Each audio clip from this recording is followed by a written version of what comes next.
Podcast, a weekly live show where we explore the power of culture and leadership in business.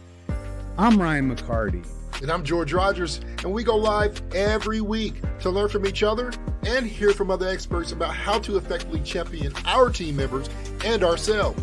So join us live every Wednesday on our social networks or subscribe. You can listen to Apple, Spotify, and Google Podcasts. Now, let's champion your culture. Yo, let's champion your culture. Man, you got We that. sound so good. Yeah, well, you got that sexy voice, man. I've heard that a time or two. Oh God. I think our listening audience would grow like exponentially if you just start talking. I just use like the that. voice. Yeah, but then again, like I don't know how I would sound. I need it. If I start going low, it don't sound like that. Here, let me try. Hey George, how you doing? I just sound weird, yo. Good morning, everybody. Afternoon, evening, whatever you're listening to us here on Champion Your Culture, sponsored by Culture of Good. We appreciate everybody joining us here again. Ryan, myself, George, coming to you live. We're back and better than ever. At least we feel better. I don't know how we're looking out there. If you're watching this via video, hopefully we look all right. Sometimes, Ryan, I wish I look like I don't feel, and there's sometimes where I'm feeling good, but I ain't looking good, and I'm like, man, I wish I looked like I feel, because I feel really good. I just don't feel like doing anything. I don't feel like ready, I know. I'm not trying to please anybody. I know. Man, if you got a day, though, where you're feeling good and looking good, I mean, that's when you're wearing them shoes behind you right there, the moon boot shoes. You gotta. Those are bad though. I like them. Yo, in the culture good. Build a culture good book is right there. Yeah, it's inside too. So you walking with culture good. I see. Hey, I see what you're doing. Stop talking the talk and start walking the walk. Yes, exactly. Hey, while you're out there listening, wherever platform you're listening on, if you would do us a huge favor as we start off the show, make sure you like, subscribe this stream wherever you're looking and watching. We will appreciate that love. If you find that this content and information that we give you is inspiring and or educating or motivating, whichever ing it is to you today, do us a favor. Share it out to your network. Help us grow this, and maybe we'll do a little bit better each and every week. That's the goal, is to be better. We're hoping so. Yeah, I mean, hey, this is a thing I heard before. It said, "Grow better before you grow bigger." Yeah. So we're growing better. Actually, that comment, and maybe somebody else said it too, but I remember. It seems like forever, man, almost 10 years ago, when we were growing our retail stores in Indiana and Michigan. And man, we were trying to plant flags everywhere. We were just trying to get bigger. And we read the story about Dan Cathy and Chick-fil-A. And when Boston Market, that chicken place came out of nowhere, and they just started popping up everywhere, near and beyond, and they were growing. And the board of directors and the board for Chick-fil-A met, and they were saying, hey, we got to get more doors open. We got to get bigger. And Cathy sat everybody down and says, listen, one thing we won't do is try to get bigger for the sake of growing and taking over our competition. How we will last and how we will leave a legacy is by becoming better. He says, while everybody else is getting bigger, we'll become better, and we'll be here till the end. And man, Chick-fil-A is still popping up everywhere, and I've never seen a short line.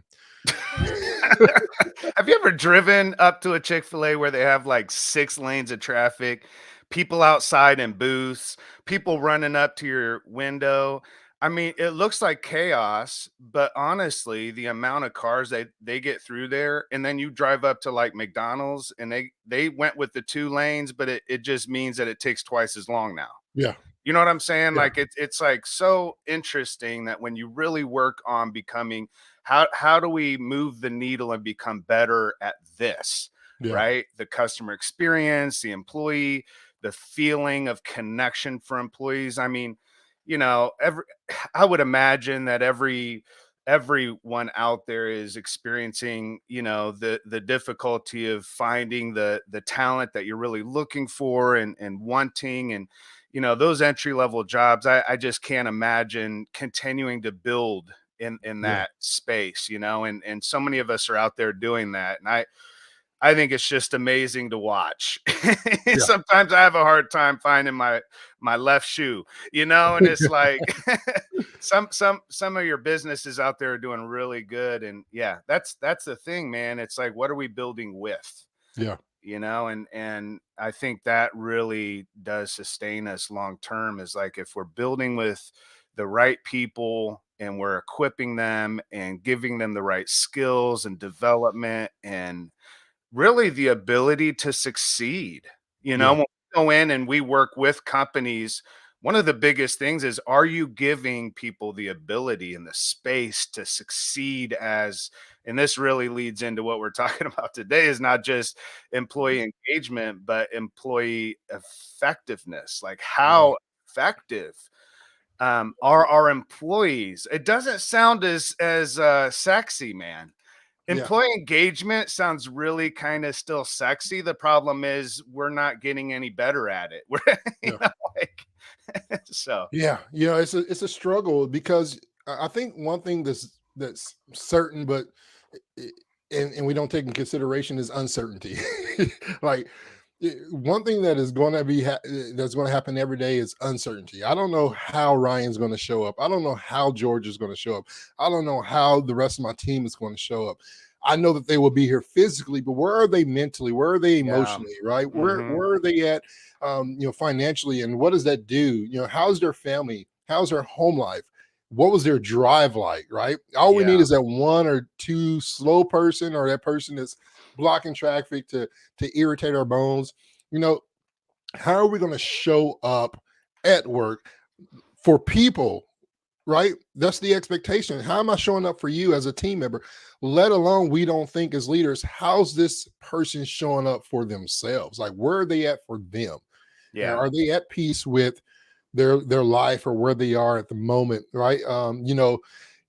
Today is a very sad day for me, but here I am. I'm smiling and I'm showing up. I'm passionate, but behind the scenes, and Ryan, Yeah. I lost we lost a very close friend that I grew up with at the age of 43 unexpectedly last week, and his funeral today. Mentally, I'm thinking about those things. So how do we Yeah. I know. show up when Yeah. we have to work and we have to essentially perform or do a job or a duty and a responsibility, but things are not always great, right? But I Yeah. need to be Yeah. engaged. How do I stay engaged? These are some of the challenges I think we face as leaders that we don't really acknowledge and or think about, is that we talk about keeping our employees engaged, but how well do we know our employees? Right? Hmm. How well do we know when something's going on? I know how you look when you're stressed out. I know the worry look. I've been around you so long. I know when you're really happy and when that fake smile comes out and the smirking because you Yeah. tilt your head a certain way, right? Right. I pick up on those things as a Yeah. leader. I've Yeah. trained myself to really be captured by the emotion, not just the emotion you show me, but the body emotion that your body shows, Body because those are two language, different. all that. Yeah. Yeah. And so when it comes to that engagement, it's not just this happy, let's celebrate and do life and work. It's like, when I want you and be engaged, I want you to truly be Ryan McCarty. How the hell are you feeling right now, Ryan? And You that's know the what I'm only saying? Yeah, man. And because that's the only way we can be effective, right? Yeah. Is to show up as ourself. And to your point, there are realities that we face outside of work, that there's no work-life balance, it's work-life harmony, and you're really Yeah. looking for ways to fully show up and the realities of what's going on around us constantly. And I think, to avoid people showing up just acting like they're present when they're really not, as a leader, we have to really position ourselves to cultivate that relationship and connection and that openness and vulnerability, where people can be open with us, right? Where Yeah. when we jumped on a call before the podcast, and I was like, how well are you doing today? And you talked about our buddy there, and it's a lot, man. But a lot of times our team members just show up guarded. They show up knowing they can't fully be themselves. They're holding all that trauma and pain on the inside of them without any opportunity to talk. and yet we're wanting them to be engaged and effective, and we're wanting them to, press into work and be passionate. And there's realities that so many of us are facing on a day-to-day basis. I think you've heard the terminology, presenteeism, I think is what it's called. Is kind of like, I'm present. Um, it's the fake present. It's like showing up, logging in, coming into the office, opening up the laptop, but you're not really there. You Yeah. know what I'm saying? And there's a new term called resenteeism. So it's like people that are resenting their workplace and resenting management and authority, um, at in the workplace, because that authority isn't fully showing up in leadership, right? Yeah. Because I can give you authority, I can give you position and title, but I cannot give you leadership. You have to choose to show up as a leader and show up for your team members. And I think, many times we don't show up vulnerable, we don't show up fully ourselves as leaders, and therefore our team members never feel like they have, there's that establishment of trust where they can do the same, you Yeah. know and sometimes we don't want to like pour our, we think, well, I don't want to be negative at work, I don't want to share what I'm going through and stuff. But sometimes if we're open with people on our team and say, hey, I'm going through this, it opens up an opportunity for them to be vulnerable later on when they need that, and I think we've established, you and I, George, we've known each other for a long time, so we have that kind of relationship. But that does take time too, because like when we reconnected, many of you don't know this, but George and I hadn't even been in each other's lives for almost 20 some years. And when we reconnected, or when I say reconnected, when you reconnected with me and then I reconnected with you, it wasn't like this immediate, like, oh, now George trusts Ryan now, right? Or like Ryan trusts George. It took some time, but we continued to be vulnerable with each other and open and Yeah. share what we were going through. And that right there really is the foundation for, not employee engagement. Those are programs. We can talk about employee engagement all day long. You have to have Yeah. recognition. You got to know how your employees want to be recognized. There's programming for engagement. When we walked into, Scott Moorhead's office, Scott and I are the ones who started Culture of Good. He's a CEO of, TCC. They have, in their umbrella of Verizon retail stores, have 1,200 stores, and the Culture of Good is built up through them. But when we met with him a few weeks ago, he was like, listen, I'm not even looking for employee engagement, I'm looking for employee effectiveness. Like, I want to Yeah. see employees that are effective. But let's talk about that for a second, because we can't just see employees as doers. you know we have Yeah. to see them first human, and rehumanize the connection that we have, and rehumanize our workplace, rehumanize our team, and get to a place where people can actually show up and be themselves. Yeah. Yeah. I think ultimately when we talk about this empowerment, and Hmm. engagement, and, when we met with Scott, the effectiveness, right?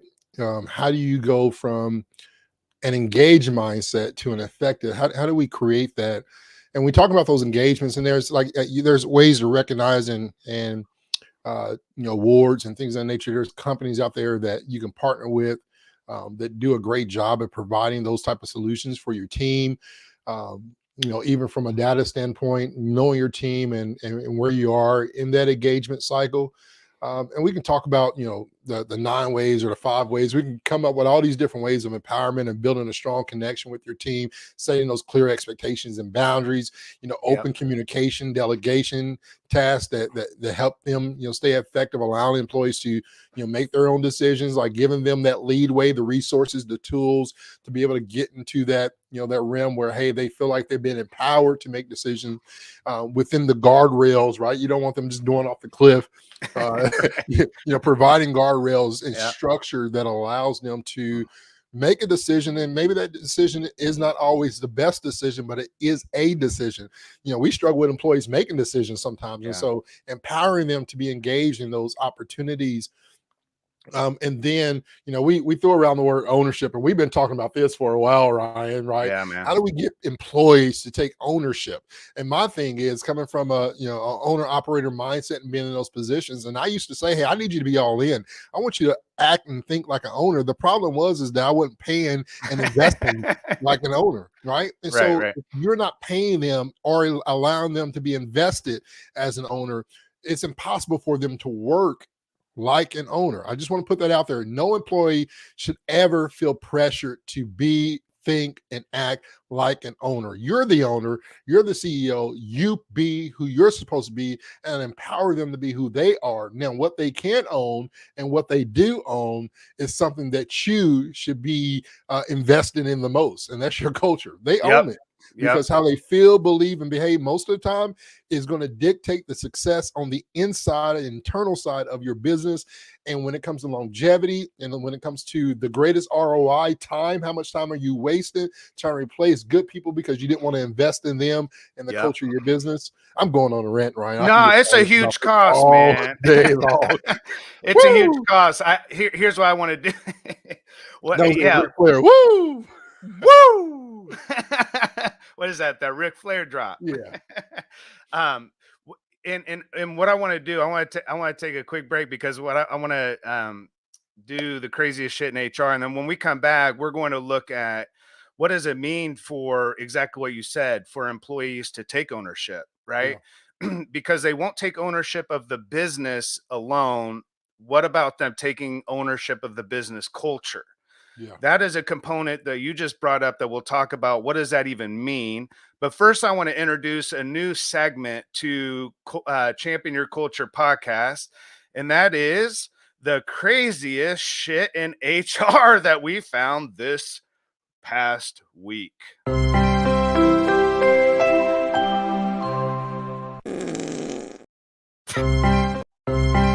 I'm not going to play that again. That was beautiful. For those people who don't get the visual, you watching us, it was just an introduction that says the craziest shit in HR. All right, here we go. You heard it. Yeah. And then, okay, so here it is. Have you seen this, man? I have not. Oh, God. Oh, wow. I'm traveling for work, this guy says, and instead of eating a fancy dinner out, I've decided to cook a cheaper meal in the hotel room. Even though the hotel didn't have a kitchen, I managed to use a coffee machine to cook chicken and butter and garlic. I swear to God, dude, I thought this was fake. I looked it up. This is real as real can be, man. Although my company allows me to expense dinner while traveling, I wanted to save money because I know that every dollar counts on the P&L. It's the little things that get you promoted. Oh, God. And that, my friends, is the craziest shit in HR.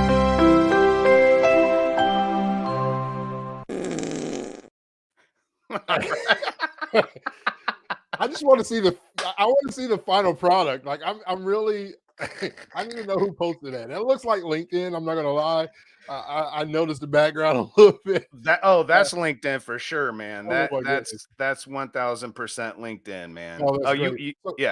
This is what we got to do now. Like, I want to encourage everybody out there. Yes. I want to encourage everybody. Send Ryan and I. You can email me personally. I'll put my email out there. You can email me at george@cultureofgood.com. Send me any picture. You got a short video. Send me your message, whatever it may be. The craziest shit out there. The craziest thing you've had done in HR. Maybe it happened a week ago, a year ago. Maybe it's happening live. Share that with us. And you could be on the next segment of Craziest. And also, if you get selected, if we select you, we'll send you one of our free shirts. So you get some swag too. So the new Culture Good shirt, we'll send this out to you, but you got to send it to George@cultureofgood.com. Yes, Allison, saving money. We're all happy about saving money, but we also want to save our employees' lives. I'm not sure that's the way to do it. So yeah. If anybody has some, if it's in your workplace, we won't say it's your workplace. Just send us your stories. We'll post them out. There's some cool stuff going on out there, but I promise you do not want to take a bite of that chicken. Man, what if it was Woo! real tender, man? I'm gonna have to. It was like that person had to be the person who designed air fryers, right? They were like, all I got is a coffee pot. Right. What happens if I take this coffee pot and no, it's not happening. Nah, I nah, can't even nah. imagine what that chicken tastes like, man. No, no. It had to have a little bit of that Folgers taste to Yeah. it. You know what I'm saying? And whatever else was in that Oh coffee man. pot in the hotel room. So Hey, let's dominate these next 10 minutes. Let's give these people yes, some good content, Ryan, yes. on employee effectiveness, empowering your employees to really own. And what does that look like for you? Let's open up this Mhm. discussion for the next 5-10 minutes and give these people what they came here for. Champion Your Culture is always providing you the best of the best inspiration, content, education from Yeah. Ryan So when we George. talk about business culture, again, we're saying how most people feel, believe, and behave most of the time in our business, right? And so when you think about your key stakeholder groups, the three stakeholder groups that we have that Culture of Good focuses on when we go into a company to help develop a leadership development program. So that's really one of the key components that we offer companies. If you're not doing leadership development and you have frontline managers, middle managers, that are leading teams, supervisors. Many times, those people, those employees, team members were promoted, but they were never empowered. Mm, Promotion without empowerment is a recipe for failure. And because we've not fully equipped that person to really show up in the capacity that we are needing them to show up in, they may be really great at what they do in terms of the hard skill, and they may be wonderful at it, but be not as good at their leadership skills, right? Leading teams, how to build camaraderie and a cohesive team that's growing and effective. Again, the reason that employees are either effective or non-effective is less about whether they want to be or not. It's more around how have we equipped them and empowered them to be. The glaring gap that I'm seeing within business right now, specifically within business culture, is the manager to leader growth. How do I grow my managers into true leaders? yeah. What are the qualities of leadership that I need within the workplace for my employees to be effective? The reason we have ineffective employees and team members is because we have ineffective team leaders. Ooh, now. And so we've promoted, but we've Mhm. not empowered. Yeah. And empowerment is all about thinking of three things. Let's think about it: skills, Yep. knowledge, and ability. Skills, Yep. knowledge, and ability. Skills, knowledge, and ability. We know it. Skills, knowledge, and ability. Those three are how each team member is going to be effective. So when we go in to do this work and help develop out a leadership development process and strategy, not that we lead for a company. There's so many of those, that come and go. We come in to help embed development within a system so that as people are promoted, as they're hired, there's this ongoing individual development that takes place. There's planning that's involved in that, and team leaders are also equipped to be able to lead that development process and that program as they're being developed, right? Yeah. We need our leaders to go from a management mindset to a leadership mindset. And Yeah. you can have leaders are always going to manage, but not every manager leads. And you have got to develop your leaders. One off leadership training, hiring a company and paying $100,000 for their leadership development training courses and forcing all your employees to go through them. That's training. Training and development are two different things. Develop in the same way that management and leadership is. All development has training, but not all training has development. One-off trainings, video series are great, and we provide those, and those are helpful. But in terms of the ongoing development of your business and the growth of it, and whether your employees and team members will be effective, the question that I have for every single person listening right now is what are you doing intentionally? What strategy and process have you implemented or are implementing for your leaders to be developed into effective team leaders so that their team members then can be developed into effective team members? That is what we're talking about. And if you don't have that, you should be reaching out to George and I immediately. This is not a long, difficult, process of consultancy where we just keep at all these add-ons over time. We're looking at developing organizations that really develop their leadership. That's what we talk about when we talk about a culture of good. We're talking about a culture where leaders are fully invested in developing themselves and also developing their team members.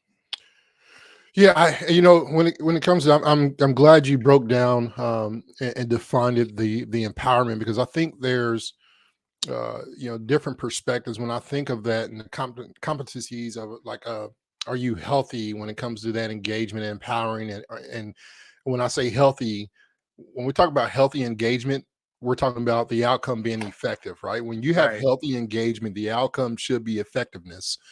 And so you have to have that self-control, that decision-making skills. You got to have those moral systems of belief, and you got to be able to connect with them. But when it comes to truly being effective, and we talk about that ownership, where the effectiveness then bleeds over into your culture, Ryan, I feel like sometimes there's always those hurdles, right, as leaders. And one thing that always gets said is, I'm passionate about this and I want to do it, but right, there's always a but. And I always say this to leaders: if you ever heard me speak, and or you part of leadership development and training or coaching, I always would say, within the first 2 or 3 weeks, be careful who you show your butt to. Be careful Yeah. who you show your butt to, because Yeah. the wrong person seeing your ass Yeah. could backfire, right? The wrong Yeah. person seeing your Absolutely. butt, whatever your butt is, right? Yeah. Like I used to despise, and I still do, when somebody says, George, I love you, but you don't love me. Yeah. Everything that you say after but is what you really truly feel, Right. right? I enjoy your podcast, but yeah, go, whatever. I enjoy what you said about this, but well, did you really enjoy? Did you really engage with it? Did it really mean something? Or are you still fighting that? I think we have to get over that hurdle, those, I call them potholes in leadership, where maybe the leader above you isn't a believer, or maybe they're not, they're a manager, they're managing you and not leading you. I've had several people beside me, over me, where they wasn't a strong leader. I had to seek leadership outside the work field, and that's Yeah. okay. Yeah. That's okay when the leader above you understands their role and their purpose, That's and part. or the Yeah. effectiveness. Like, it's okay to say, hey, you know what, Ryan, I can only lead you this far, and that's a fact, right? Mhm. Unless you're a Ryan McCarty or John Maxwell, I'll just put your name right out there with John Maxwell, I Craig don't know Rochelle, about some of that, these great man. men. I think of Claude Silver over Yeah. at Vayner Media, the Yeah, Vayner man. team. Incredible leaders, incredible people who love people, like truly care for people, and are leading them. You got to have, you got to be honest as a Yeah. leader. How do you go about the struggle? Because that's something that's popped up in a question, is how do I stay effective with my team when, essentially, as John Maxwell puts it, the lid lifter, I can only go as high as the leader above me. And Mhm. so I've taken my team as far as I can. How do I still be effective?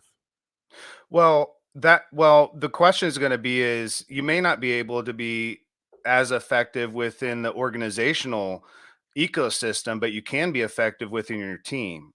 And Yeah. so, even within an organization that may not provide for culture of good to come into your organization and do a full development of leadership. And what we essentially do is we help establish, grow, and sustain what we would call a leadership culture, Yeah. right?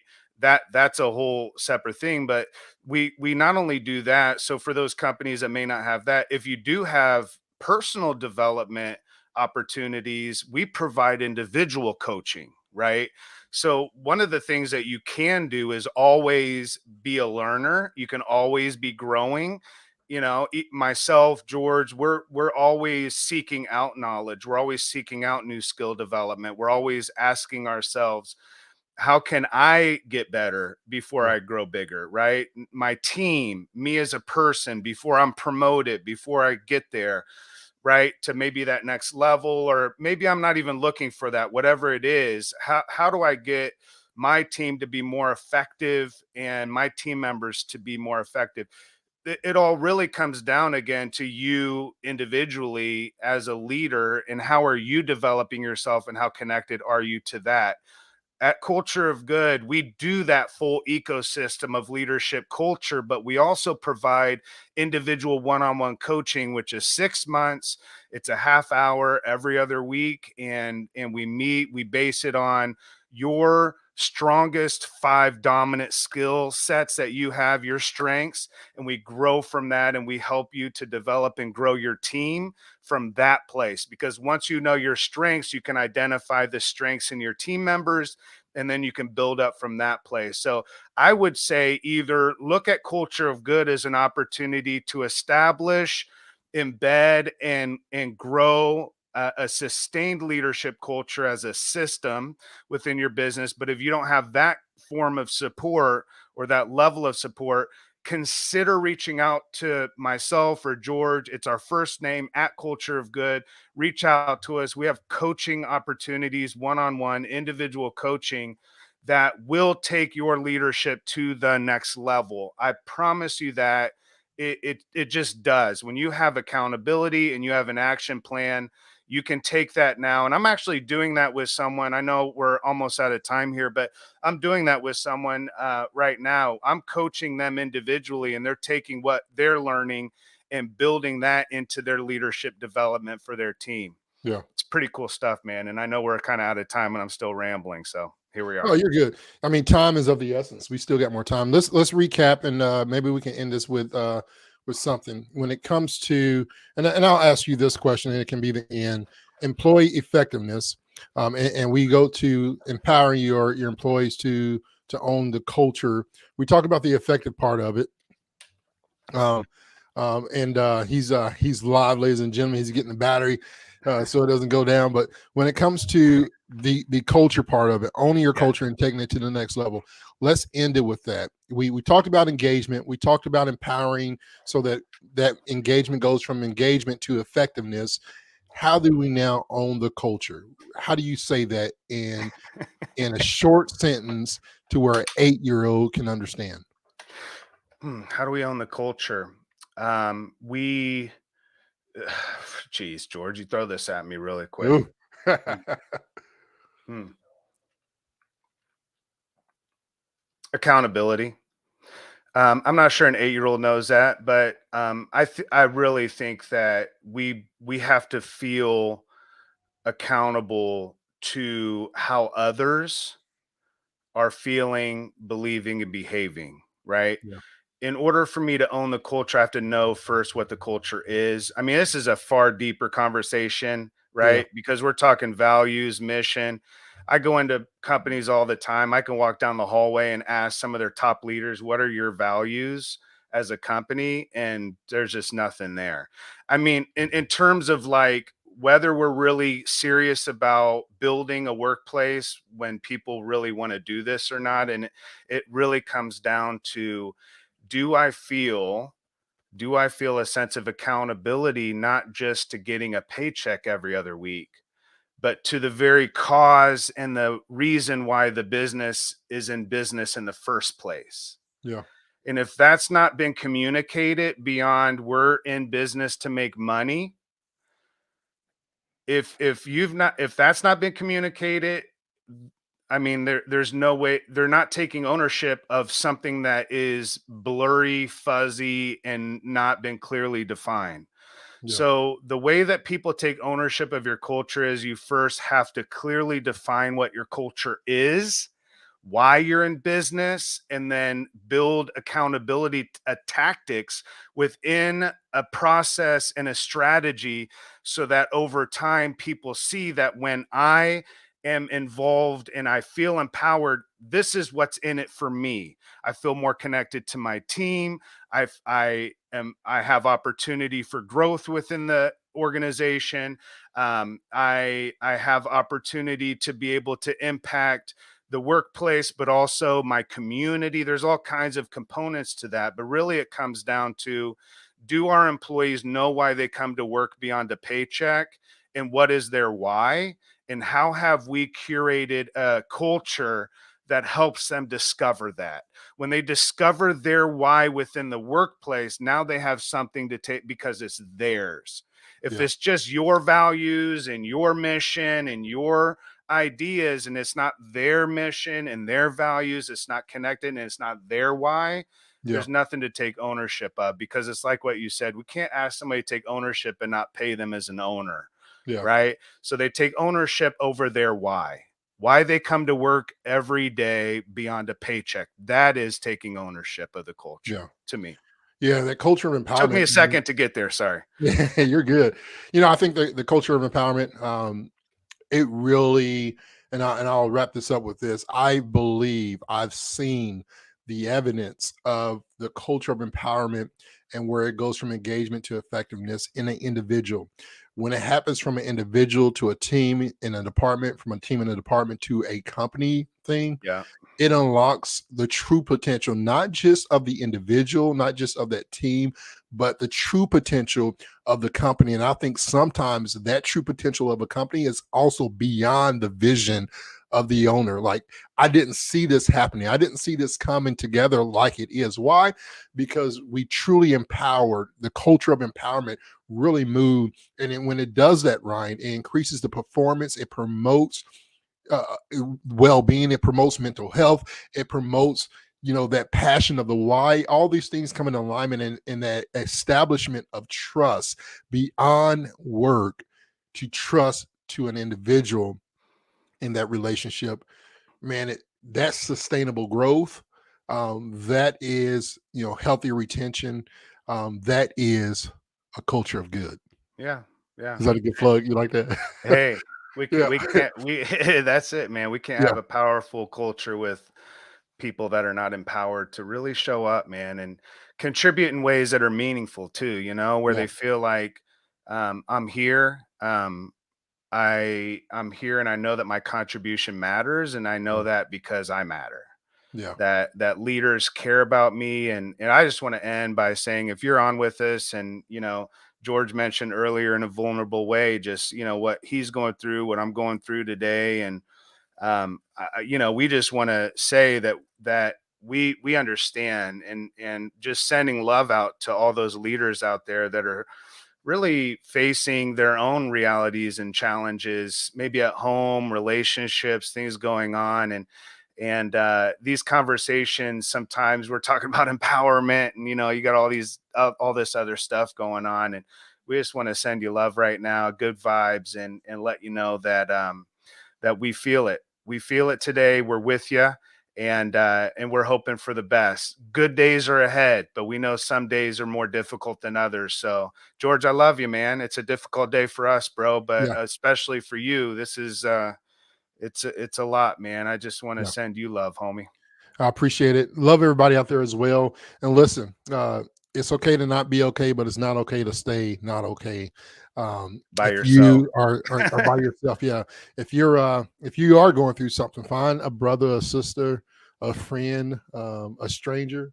Find someone. And if you need someone, I'm here. And so, I had a man in my life for over 30 years that said those two words to me, and it still lives true to me. The moment he met me at 8 years old, in every conversation, I know that he's here. So I'm here.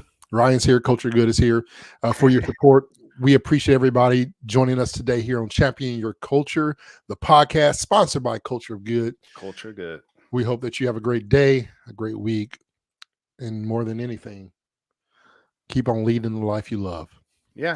Lead the life you love. We love you. We'll talk to you. Hopefully we'll be live next week, George. We got some really cool stuff coming up, some guests, and we'll see everybody next week on Champion Your Culture.